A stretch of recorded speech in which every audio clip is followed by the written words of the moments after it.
Thanks, Kelly. Time for our pet health talk now. Getting your family prepared for any emergency involves not just humans. You got to think about the animals too. Man's best friend, and knowing what to do in a medical crisis could mean life or death for your furry little family members.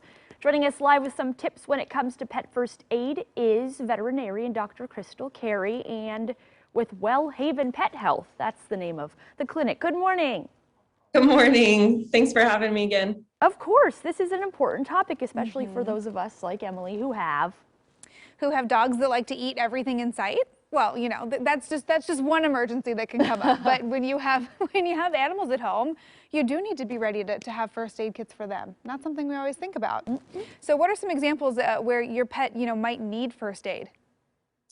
Yeah, there's lots of them. Like you said, eating things they're not supposed to is one of the biggest ones that we see, but also other things like trauma, being hit by a car, heat stroke, broken leg, things like that, trouble breathing, choking on things. Yeah. All of those things are things where they could require first aid.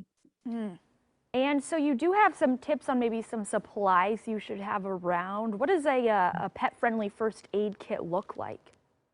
Yeah, I think it's a good idea to make one of those and just have it around in your house, maybe one in your car that just has a few basic things. And so bandaging material, some gauze, non-adhesive dressing to put on any kind of wounds, a towel or a blanket in case you need to keep a pet warm, or also it can be used as a makeshift stretcher or sling to transport them.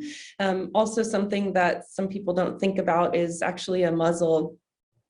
Fortunately, if a dog is, injured or in shock or severely frightened or something like that, they're probably pretty painful, and you don't think that they're going to bite you, and they may not, but it's always a good idea before you go to try to help an injured pet to slip a muzzle on. If you don't have one, maybe in your supply kit you can have a piece of like long torn fabric or something like that you could simply just tie around the mouth for a moment.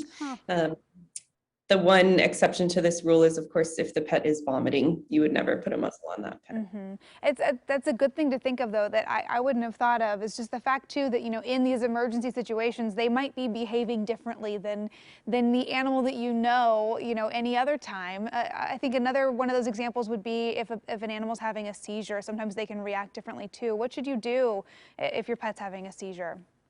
That's a good question. So when they're having a seizure, it is tempting to write to them and pick them up or try to restrain them, but that's not actually what you want to do. What you want to do is leave them where they are, but move things away from them, furniture, objects, so that they're not able to hurt themselves. And also, if they're near something hard, you could always slip a pillow or something in between your pet and that hard spot. And you're right, they don't always act like themselves when they're coming out of a seizure. Sometimes they're acting aggressively or disoriented. And if they're acting aggressively, give them their space, don't go near them. One thing you can do is video record or time the seizure. That way, when it comes time to talk to your veterinarian, you have some information on that. And besides your veterinarian, what are some important phone numbers that you should keep for your pet? Like who to call in case of a pet emergency? Yeah, the biggest one is pet poison control. The ASPCA has a hotline that anybody can call.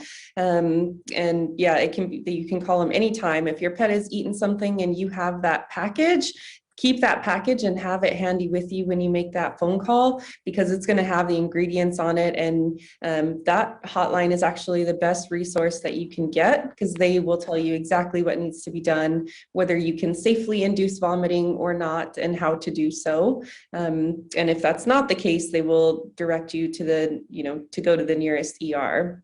Okay, yeah, these are, situations that are tough to think about, but obviously doing this prep work could make the emergency go a little bit smoother and sometimes have a better outcome. So it is important stuff to know. Dr. Crystal Carey with Wellhaven Pet Health, some very important tips this morning. Thanks so much for joining us. Yeah, thanks. We'll see you next time. Okay, and if you need some medical advice for your pet, Wellhaven has several clinics across the area. You can schedule a checkup at wellhaven.com.